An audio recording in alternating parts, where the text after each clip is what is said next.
vous prenez un ticket, c'est un aller-retour obligatoire, hein, d'accord? Au pied des remontées mécaniques, Florence Joly est sur le pont. Elle retrouve l'emploi saisonnier qu'elle occupe chaque hiver depuis 25 ans. La barrière, s'il vous plaît! La barrière! Comme elle, ils sont une trentaine à travailler en ce moment à la station des Rousses, bien loin des 130 employés habituels. Faute de neige, impossible d'embaucher davantage. Une situation de plus en plus instable. C'est un travail que j'aime, mais au niveau de la météo, ça devient vraiment au fil des années un peu stressant, surtout au niveau de la neige. Des conditions météo qui pourraient contraindre les saisonniers au chômage technique.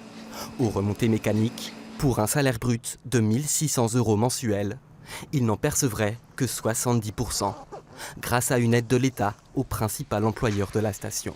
On sait qu'il y a cette aide de l'État. Il existe un fonds de mutualisation géré par l'ensemble des stations. On cotise tous à un fonds commun qu'on peut actionner lorsque les hivers sont vraiment trop difficiles. Pour d'autres saisonniers, en revanche, l'activité ne manque pas, comme dans cette enseigne sportive du centre-ville. Ah, pas du tout, non. Cet employé est arrivé de Bretagne et son expertise lui garantit du travail jusque fin mars. Je fais du montage, je fais pas mal de choses, donc voilà, il faut être polyvalent, ouais, c'est sûr. Et heureusement que j'ai ça, parce que c'est vrai que effectivement, hein, j'ai des collègues qui n'ont encore pas commencé à bosser. Hein. On a commencé les contrats, on anticipe un petit peu des heures, parce qu'en février, ils font beaucoup d'heures. Et pour les autres, on n'a pas attaqué les contrats, ouais. On attend un petit peu.